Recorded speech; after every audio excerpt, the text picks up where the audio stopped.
Fala, bando de loucos! Hugo Souza já é o maior pegador de pênaltis da história do Corinthians? Ou o Cássio ainda está à frente? Deixem sua opinião nos comentários e vamos pro vídeo. A não ser assim, o cara bate aquelas pancadas no meio do gol que o goleiro não tá nem esperando, ele tomou alguns assim. Mas aí o René, né, o atacante aí que perdeu 2 pênaltis no jogo, teve a chance de decidir, de levar a Portuguesa a uma semifinal de Campeonato Paulista, depois de tanto tempo. A Portuguesa, que bom, né, ver a Portuguesa brigando por coisas maiores no Campeonato Paulista. Achei muito bacana também ver a torcida da Portuguesa ali atrás do gol, uma festa muito grande. Concordo com os companheiros, a Portuguesa, num geral, fez um jogo melhor do que o do Corinthians, principalmente no primeiro tempo. Claro, o Corinthians, quando fica em desvantagem, toma mais conta do jogo. Se você for ver estatística, por isso que eu não gosto muito, quem não viu o jogo vai olhar a estatística e vai falar: o Corinthians foi muito melhor, porque ele finalizou mais, teve mais posse de bola, tá tudo ali na estatística.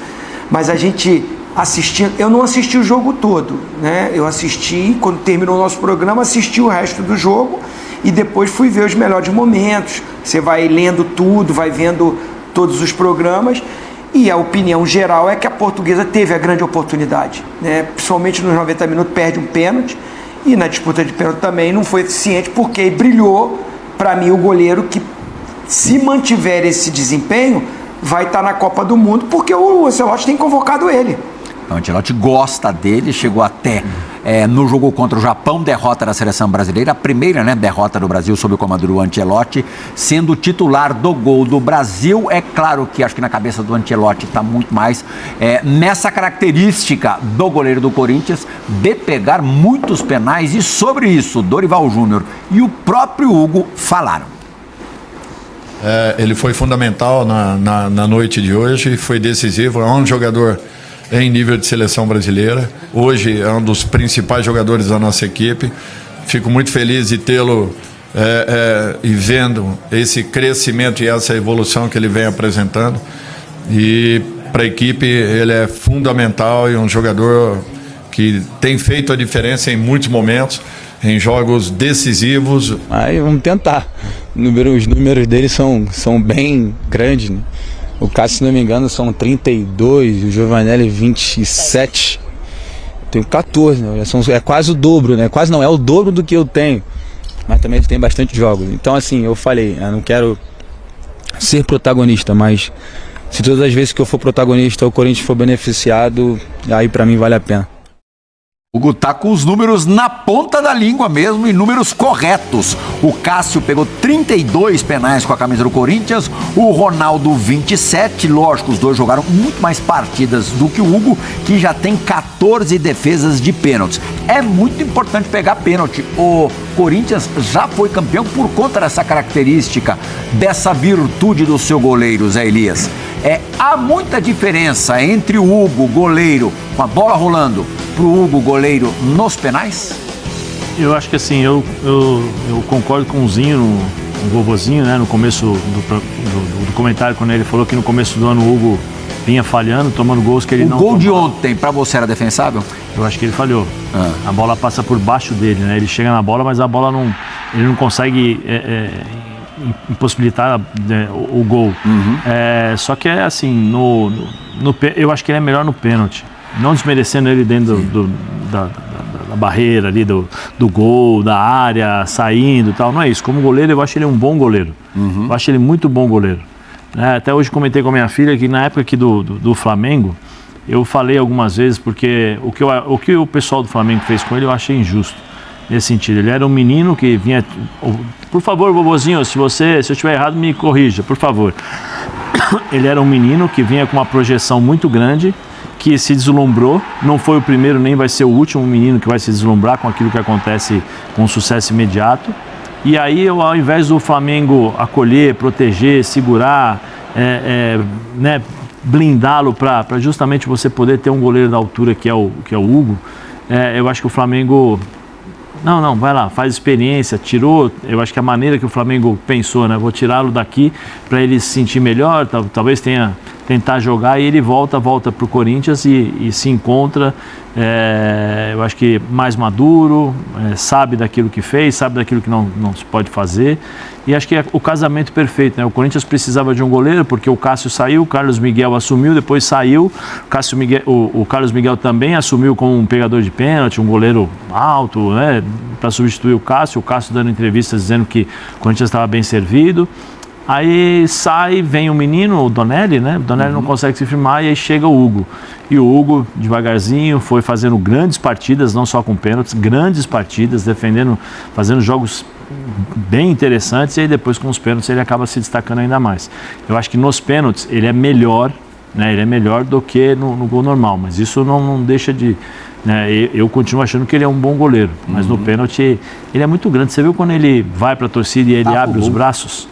Né? E aí ele tem a mobilidade, ele tem uma coisa que é impressionante, a mobilidade dele, a agilidade dele para o reflexo, para dar o passo, para fazer a leitura do batedor. Então isso tem que ser levado em consideração. O Brasil pode ter até 5 partidas eliminatórias, né, Pascoal, na Copa do Mundo, porque dessa vez vai ter ainda uma eliminatória antes das oitavas pelo maior número de seleções na Copa do Mundo, 48. Quer dizer, a chance de pelo menos uma dessas eliminatórias ir para pênalti é gigantesca. É estranho, pensando em seleção brasileira, se isso realmente acontecer, ver o treinador trocando o goleiro para a disputa, né? Não, mas aqui a gente tem muito claro na mente o que aconteceu no Mundial de Clubes, né? Então, botar um goleiro pegador de pênalti. O Flamengo viveu isso na pele. Mas o goleiro não foi trocado, ele já estava lá. Mas era um goleiro pegador de pênalti. Na Copa do Mundo, a Holanda mudou. Num jogo deu certo, no outro não deu. Sim. Vamos falar a verdade. Né? Van Gaal. Num jogo deu certo. Na semifinal contra a Argentina não deu. Então, acho assim, é bom ter esse tipo de goleiro, porque, primeiro, o Hugo... vocês, se passar de novo a imagem, reparem, você que está em casa, que a envergadura dele, é a estatura dele, mais os braços que ele pode colocar para fazer a defesa. Ele é imenso. A envergadura dele tapa metade do gol. Olha ali, ó. Tapou metade do gol. O gol tem 7,32. Lembra muito Dida, né? Metade de 7,32 ele tapa. Pela envergadura dele. E o Zé falou uma coisa, ele tem força nas pernas, que ele consegue se impulsionar pro lado. Olha lá, ó. Ele tapa metade do gol. Se o cara não bater bem e no alto, não consegue fazer gol, nem nele, nem no goleiro do Palmeiras, nem em outros goleiros que tem esse tamanho. De 2 metros de altura, é um negócio impressionante, né? Quanto que é? 2 metros de altura, quanto é que mede de braço para ele chegar? Você viu ele ali quando ele abre o braço assim na torcida?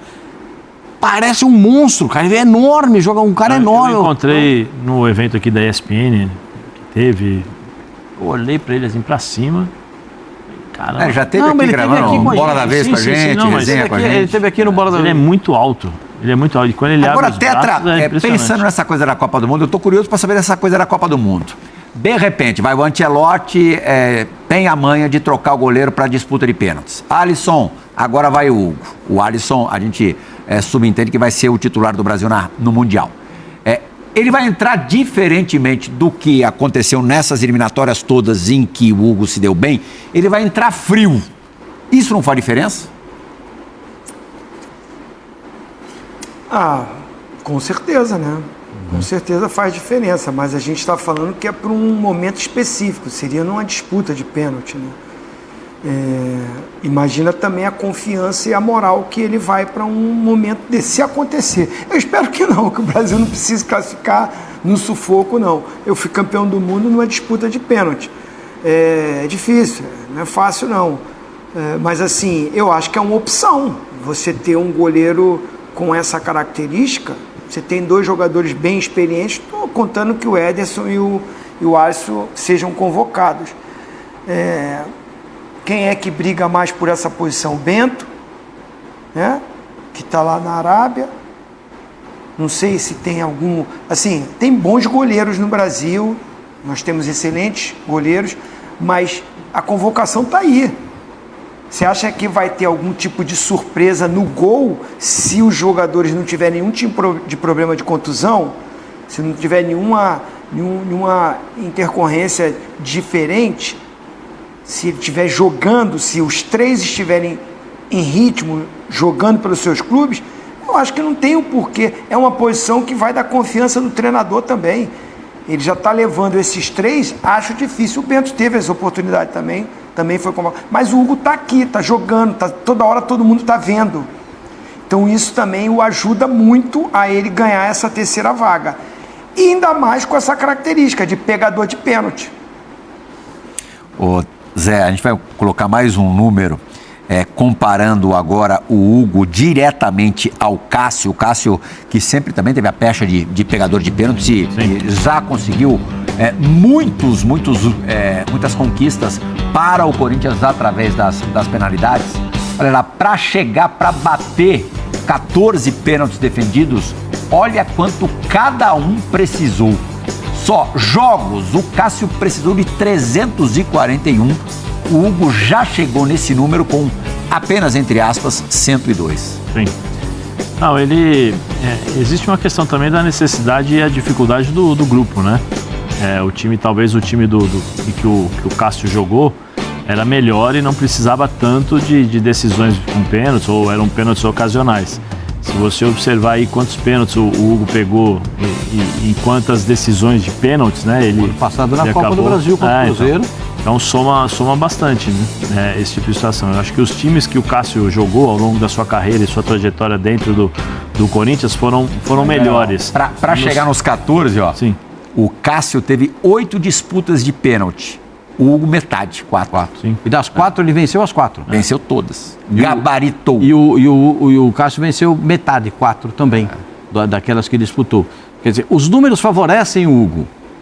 O torcedor do Corinthians instintivamente sabe que num jogo eliminatório, que não vai ter prorrogação e tal, ele praticamente joga por 2 resultados, né? Pela vitória, lógico, e pelo empate. Nesses últimos anos, o Zé até estava na transmissão de um jogo em que a torcida do Corinthians botava a fé completa no Cássio para pegar o pênalti. Tu lembra desse jogo? Foi no jogo contra o Independente, se não me engano, que a bola bateu acho que 5 vezes na trave.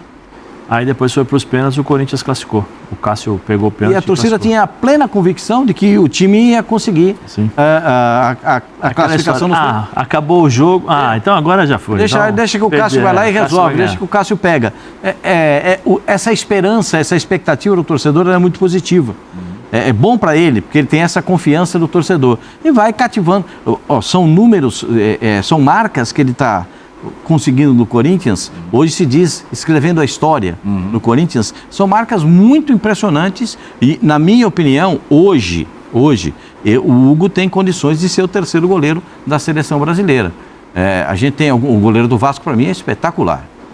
Eu acho que é o que está na briga com ele. Leonardo, eu acho que é o que briga com ele. O Leonardo já foi. Não, eu sei, mas estou dizendo, mas se você for analisar, vai. Eu acho que é o Bento com ele, Zé. Não, vamos analisar os 3 melhores goleiros. Alisson e Ederson estão dentro, ali é Bento, sim, mas Bento digo assim, o Hugo com essa vantagem de ser pegador de pênalti. Sim, mas vamos analisar os 3 melhores goleiros aqui do Brasil nesse momento que poderiam estar nessa lista como terceiro goleiro. Hugo, Leonardo Jardim e Rafael, eu acho.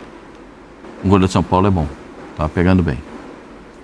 Eu acho, talvez. Então, mas como Carlos o Léo e o Rafael o Fábio também não foram chamados. O Fábio é difícil. O Fábio é espetacular, mas aí a idade vai pesar.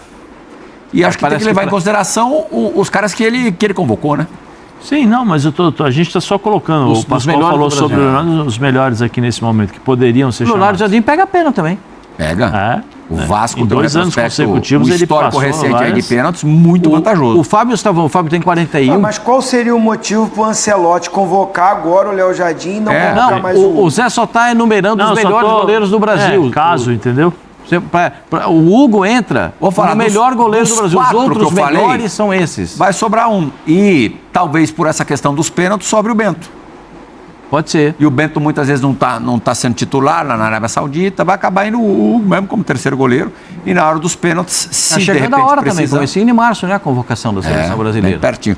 Bom, você lembra do Roberto Carlos cantando "É preciso saber viver", Pascoal? É preciso saber viver. É que uma lua de mel não faz, hein, Pascoal? Teve isso, Zé. É, lua de mel. Tá bem, O tá bem. Dorival mudou a Voltou letra. cheio de gás, hein? Sabe como é que ele canta? É preciso saber sofrer. Não, é sobreviver. Saber sofrer, não Ele é falou isso, que às Dorival? vezes sobre sofrer não é bom, não. Bem, eu acho que essa palavra, né, saber sofrer, é muito relativo isso. Ninguém quer sofrer no futebol. E nós tínhamos consciência. Isso seria um fato em razão e principalmente do desgaste que nós tivemos no meio de semana. A equipe da Portuguesa não atuou, se preparou muito bem para o jogo, fez um primeiro tempo brilhante. Eu acho que foi um jogo onde eu reconheço, não foi brilhante tecnicamente, as duas equipes jogando um futebol muito de uma disputa muito franca. O que importa é que numa semana muito pesada que nós tivemos, ainda que não se entenda isso, que dificilmente você consegue explicar uma situação como essa, jogar com o desgaste que nós jogamos, não só emocional, mas principalmente físico no jogo da quinta-feira, e vimos para cá um jogo pesado também, mais uma decisão, poucas equipes conseguem fazer e ter esse tipo de aproveitamento.